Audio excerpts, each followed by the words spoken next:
And with September behind me, it's time to look forward to a nice place to October at. Huh. This path wasn't here before. Wonder where it leads to. At least the forest is nice and spooky.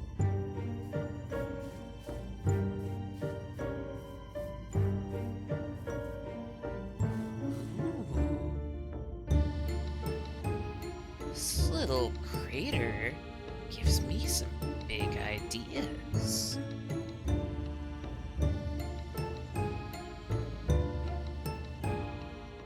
Well, hey, hi, and hello there, everybody.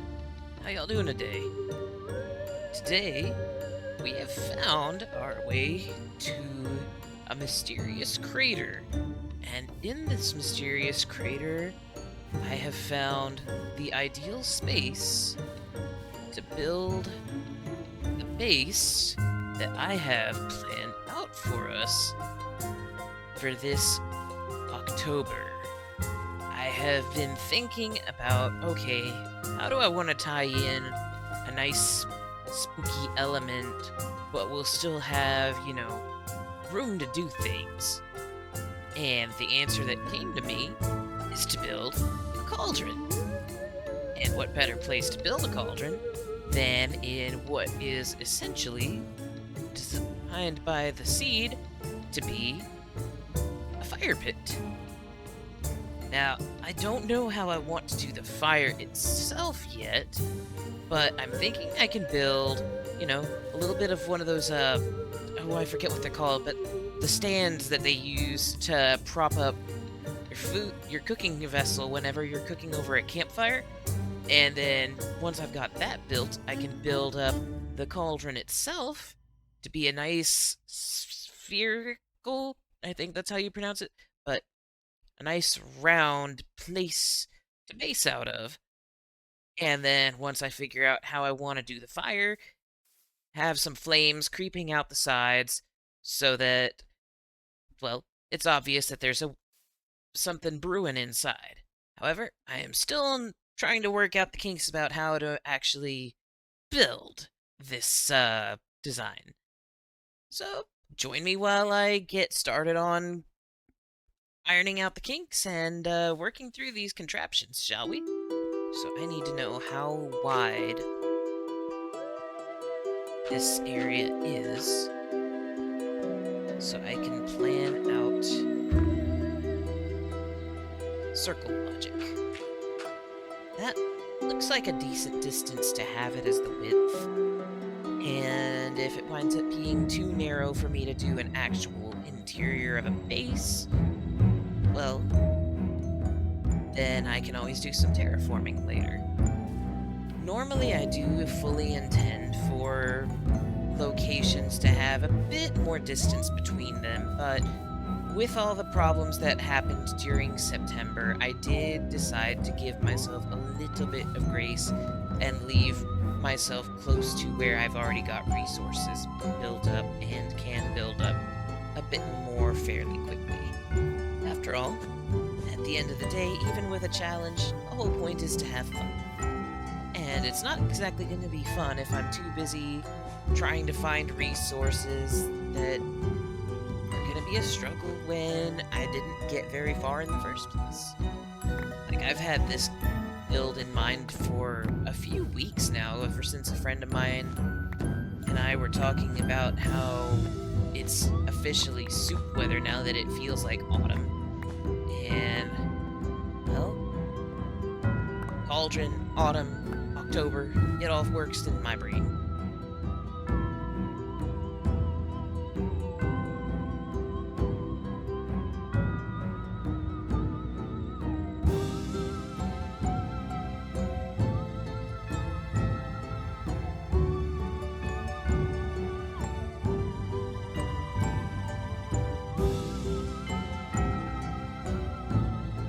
Actual cauldron is going to sit mostly slightly outwards and above, So it will be out of this diameter, but I do want this circle to be here so that I'll be able to build that ring of what will be, in theory, the metal that's propping the cauldron up out of the flame. But time to think about where we're going to place the supports. I think placing one support in the middle of each of these would probably make the most logistical sense.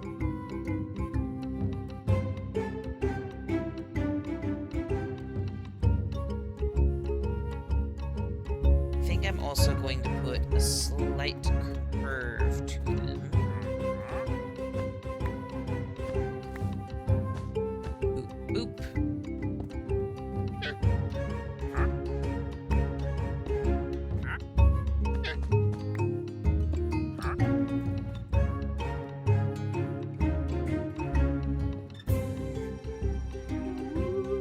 For now, it'll work. I can always come back to it if I find something that actually fits it better. I'm still not exactly thrilled, but it grows on me a little bit. Now then, to take the wool and plan out how wide we want the cauldron.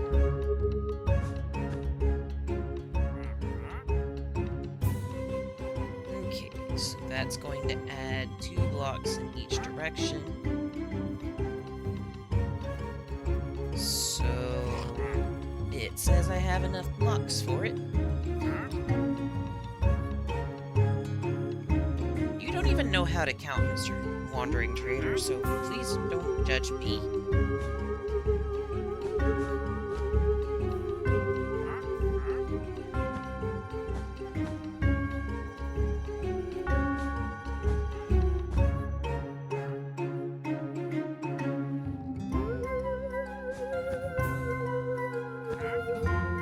So that's how wide the cauldron's going to be.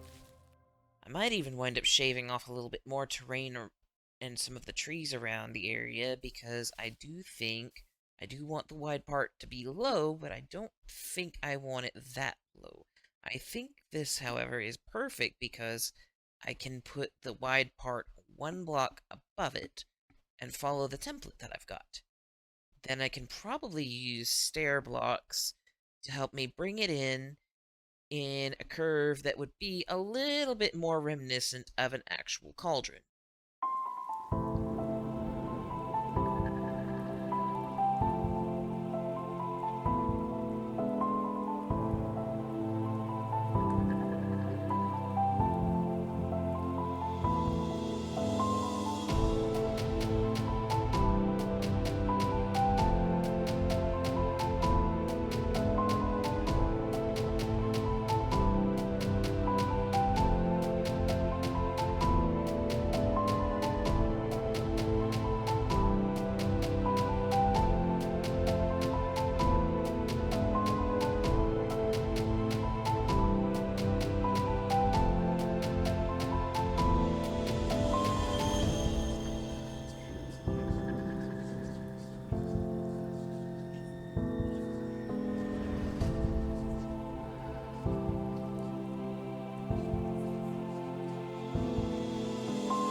Alrighty, so at about this point, I decided to kind of work a little bit off camera and try to figure out how the heck I was going to proceed with getting the actual cauldron to be temporary base ready.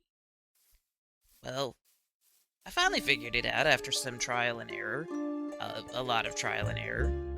So down here underneath the ring of, we'll call it a ring of iron, even though it's cobble, but underneath the ring of iron, I did add 1 more layer of the tiled deep slate to act as kind of a visual for the rest of the cauldron, and then dark oak slabs for the floor above, Since we're right next to where there's a pale oak forest, I used the pale oak logs to kind of separate out a nice little staircase area, because whenever I do figure out what's going to be the flames, in theory, they will block most of where you're going to be able to see this, but if they don't, it's dark enough to where it will look charred, but light enough that it will still be believable within a light source. We've got our stairway that goes from the tiled deep slate to our dark oak.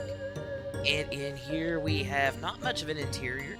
It's literally just finished wrapping it up because I was trying to figure out, okay, do I want to do this? Do I want to do that? But we do have an inside space that I'm about to convert the outside space into.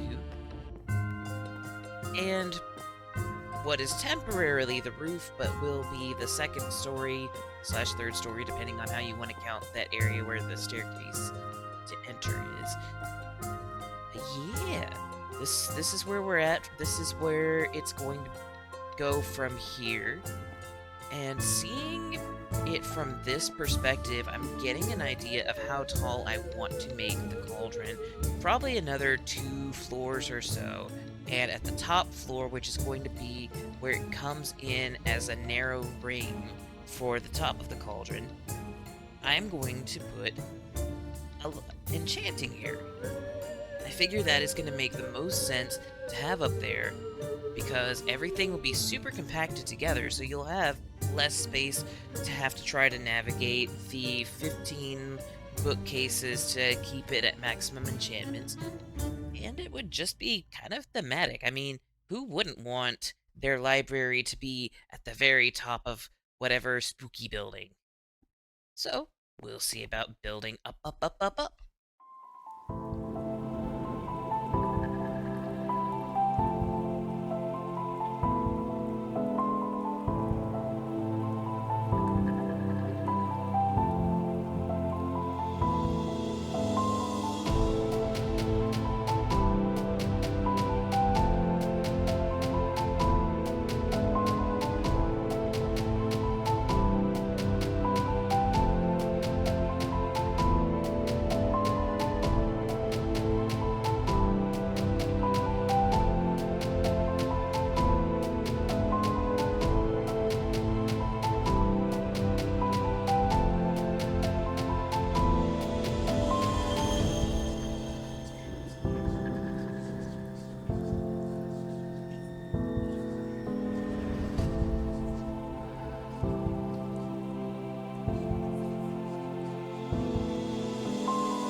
Excited about the idea of having a nether portal up here, but also I need to figure out a way to make it so that if anything wanders through, it doesn't then wander down my staircase and boopity boop me while I'm asleep.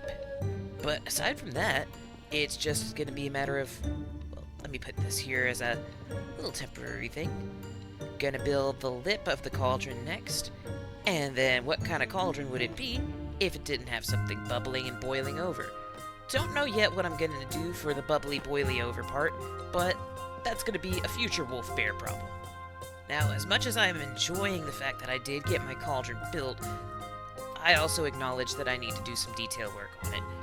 What I've seen in a recent video from one of the content creators I look up to was they actually recently did a cauldron build too, and what I'm thinking is once I get the resources, I'm going to see about building kind of a crack in the cauldron around in here-ish, or maybe over here-ish, not entirely sure which yet, but replace the tiled deep slate with black stained glass so that I have a window that also just kind of breaks up this otherwise very, very uniform texture. And over on that side, I think it would be fun to install some kind of side door so that if I feel like it, I can just walk out and the entirety of the dark oak forest canopy becomes my escape route or my balcony or whatever I wished it to be. Plus, you know, if I'm gonna have trees right up here on my build, why not make them a functional part of it? Also, I really can't wait for when I've got the overflowing part of the cauldron figured out, because right now it kind of just looks like a weird egg. However, I'm pretty sure that in order for me to get it to stop looking like an egg and have the overflow, I'm gonna need to go to the Nether to get resources. So, let's build up a Nether portal.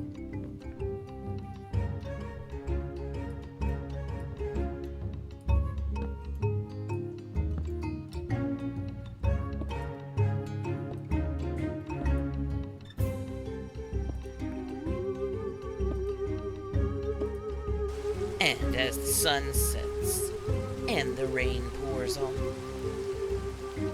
we light. Armor is on, shield at the ready. We've got cobble and torches to make our compass way home.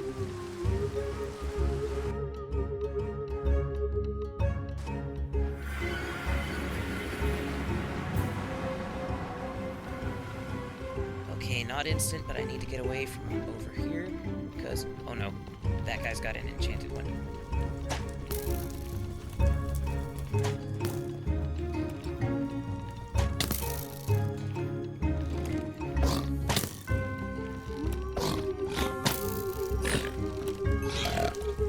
There it goes.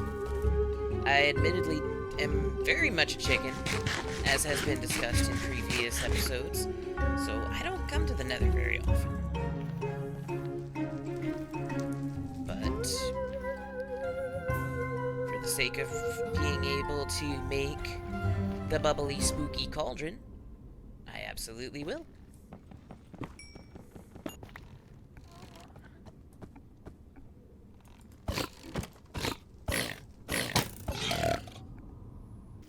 And next time I come back, I should probably get that magma too, because I think that will be useful as well.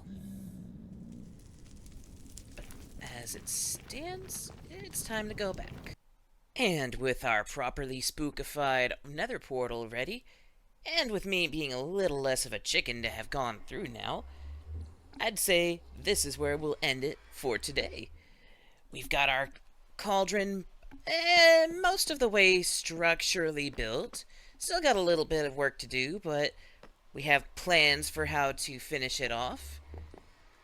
We have functional floors, so I can come in and start planning an interior.